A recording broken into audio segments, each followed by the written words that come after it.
Hey, rings, Super Bowl size. I need a fine dime with some Super Bowl thighs. You say you the truth, that's a Super Bowl lie. I flex on a nigga like a super swole guy. You come into the squad and you super gon' die. I make it look easy and I super don't try. It's funny, everybody always looking up to me, but I've always been a super short guy. Bye. What's going on, guys? This is JWags412, and we are back with another episode of I'm Just Saying. It's a segment where I just put a bunch of topics together that are happening throughout the week or throughout the month, whatever else is random things in gaming, and give my honest opinion and feedback on it. So without further ado, I'm just saying. So this first one is a weird topic. It's something that was brought up to me. I was on Twitter and people are telling me, oh, you gotta check out The Division. You gotta play The Division. The first thing that popped in my head was, The Division? You talking about that bullshit game from 2015? Well, apparently they released a new update, a new patch, patch 8.1 or something. They called it something like that. And apparently they've updated the game. I guess put new game modes, better hit detection, visuals. I'm not sure what the update entails, guys. I give a fuck about that game. But people say, oh, you need to check it out. It's good now. How easily people forget. I guess you could say I'm one of the people that holds a grudge. Because I remember this game released in 2015. I played it. I bought it. I owned the game. It was an endless grind. An endless grind. I remember playing that game and fighting the same enemy types over and over and over and shooting enemies with like 20 goddamn clips and them still not falling down.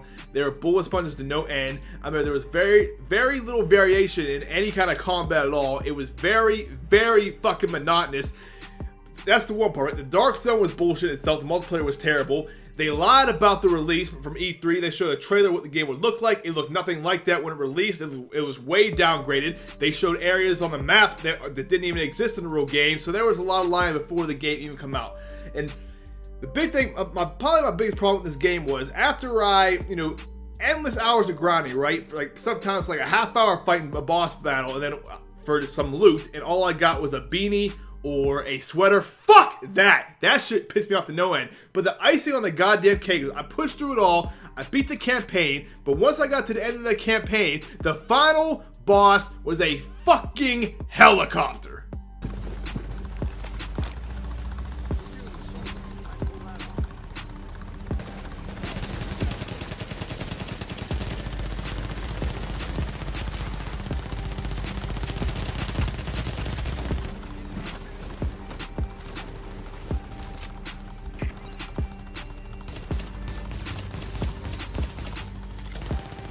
Yes, that's the real footage in case you never played Destiny before. The final goddamn ending, or the final boss fight, is a fucking helicopter. Spoiler alert. What in the fuck was that? I was so furious in 2015. I didn't have a YouTube channel then. I would have been ranting about that shit forever. Fuck that game. Here's the big thing here. Perhaps it is better, right? Perhaps they have fixed the game. Perhaps it's 20 times better. Who knows? I watched some footage of it. It looks like the same old boring ass combat, but maybe it is better. But here's the big thing. Too little, too fucking late. I'm not going back to a game that came off the gate like that and treated gamers like that in the beginning and did not deliver on their promises from the beginning. It's a matter of fucking principle. There's too many other games that are out here to play right now for me to go back in time and focus on that game. That game does not deserve my time, nor does it deserve yours. I'm just saying. So, Nintendo's working on a mobile game. Now, I'm not sure if it's going to be iOS or iOS and Android, but the mobile game is going to be Mario Kart 4 mobile. So, tablets, phones, mobile tablets, whatever. So, Mario Kart on a tablet or phone. Okay, that's pretty cool. I'm not going to lie. Everybody loves Mario Kart. I'm sure it will do very well. My big question here is, what's the price going to be like? Because we all know anything with a Mario attached to it is going to be goddamn expensive. How the controls going to work? A lot of questions to be asked, but it's supposed to release in 2019, March of 2019, I believe. So that's pretty cool. I don't see a problem with that. It's kind of weird still to see Nintendo putting their games on Android devices and iPhone devices and mobile tablets in general. Any platform other than the Nintendo is pretty cool to see, and I think they're going in the right direction with that because they have a lot of games that people like to play. So I think it's a pretty good idea to see Mario Kart on a phone or tablet. I'm just saying. So we finally have confirmation on Nintendo Switch's online service. Their online service for Nintendo Switch. is supposed to drop September of this year, 2018, and the price is rumored to be $20 for the whole year. That's not a bad price, but there's still some concerns. They have not proved themselves for their online infrastructure yet, like Nintendo, Xbox or PS4. We do not know what it's going to entail. We do not know if they're going to have dedicated voice chat yet, or it's still going to be commerce through an app. We still do not know too much about it. We don't know what kind of free games we're going to get, if any at all. But that is the announcement right now. It's supposed to March, September of this year for $20, and they have a lot to prove, especially if people are going to be paying a yearly service for this. So we will see. We will see how this works out. I myself see it be somewhat disastrous, because Nintendo is not very experienced with the online infrastructure, party chat, games, shit like that. So we'll see how that goes. Just saying. So let's address this real quick. We've all heard rumors about Xbox acquiring EA and possibly Valve, and the rumor was they were going to buy EA and Valve and merge companies, and who knows what they're going to do. That was the rumor. Well, that's pretty much been debunked. It's not really, there's nothing confirmed, nothing happening, and I think we should all learn, especially Xbox fanboys, learn to not get too excited with what rumors come out from Microsoft, what they might be doing, because it always seems to be false or disappointments. I am just saying. Okay, so next up we got Friday the 13th the game. Now, Friday the 13th the game recently released a patch on 1/30/18, and it comes with Jason Part 5 and a new map called Pinehurst. Now, if you scroll down here, you got a new unlockable grab kill, but you have to be level 108 to get it and pay 2,500 CP, which is their in-game currency. So let's look at the changes and bug fixes. Reduce the amount of pocket knives and medical sprays that can spawn per match. I'll tell you what, I agree with the pocket knife thing. I thought there was too many of them, but I'm not too sure about the medical sprays. I do not feel that there was enough of them prior to this. He adjusted the amount of available spawns per match for each weapon. Again, I don't see the really justification in that one, because I don't think there's too many weapons in this game. Jason is everywhere, so the sooner I get a weapon, the better. Address some issues that were causing players to become interaction blocked or locked. Okay. Fix the bug that caused bear traps to disappear when disarmed by a counselor. Okay, that's fantastic. Fix the bug related to the final chapter achievement that was causing players to crash. That's fantastic again. Good stuff. Good stuff. Jason. Okay, here's the problem that we got. They're seeming to make Jason stronger than he already fucking is. It's like giving steroids to the Hulk, okay?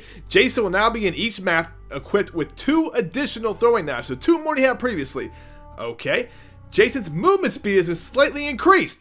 Oh, okay, like he wasn't fucking fast enough. Jason's grab range and cone has slightly increased. Oh my fuck! Do you guys know the problem before they even announced this? Jason could reach you from a mile away like fucking Stretch Armstrong, but now they've increased that. Alright, players can once again access the medium blade skin for Savine Jason. Bravo. Fix the button that allows Jason's character model to rotate while knocked down. Okay. The grab kills, free kick, and disarm will now properly grant versatile experience. Okay, so that's good. And they got other things for fix the bug, where maps. Okay, so my whole problem with this whole update right now is that they have essentially made Jason stronger than he already is. Now, the whole point of this game is Jason's supposed to be feared, supposed to be, strong. He's pretty much invincible. You can kill him somehow, but you're supposed to be scared of Jason. But it is already, if you are playing against a decent Jason, it is already hard enough to survive in this match. If you have a decent Jason, it is hard, guys. He has traps. He can morph in the map anywhere in seconds. His speed is ridiculous. He can grab you from. I'm telling you, Jason is OP as it is, and they're making this more OP. I do not agree with it. I think that he is OP enough, and I do not think that the counselors need more disadvantages. We will see how this update works out, but my own opinion, I think a lot of people frustrated with how much stronger Jason is, and once they get a good Jason in there, he's going to kill everybody quickly. You're going to have a lot of people rage quitting. That's what I think is going to happen. I'm just saying. Sea of Thieves is trash! I'm just fucking saying. PUBG still can't hit a steady frame rate on the Xbox One X. I'm just saying. We finally got a release date for Red Dead Redemption 2, October 28th of 2018. They pushed it back, they delayed it. I'm okay with that. I want this game to be fully optimized. I want it to be complete upon release. This is one of my most anticipated games of this year. It's something I look forward to since the first Red Dead Redemption, and I can't wait for it. I'm fucking pumped. It looks fantastic, and it's from Rockstar, so I'm sure it will be. I'm just saying. That's about it for this episode, but one more thing. You still got people out here, mad about Xbox Game Pass, and mad about Sea of Thieves, and mad about all this other shit going on, right? About Microsoft acquiring EA. They're arguing, is Xbox Game Pass worth it? Is Sea of Thieves worth it? Is this and that? But they're still defending fucking Nintendo Labo. They got a problem with Game Pass and Sea of Thieves, but they're okay with Nintendo Labo. I'm just saying. And that is it for this time, guys. If you enjoyed this video, please like, comment, subscribe if not already. All that bullshit. I'll talk to you guys next time. Thanks.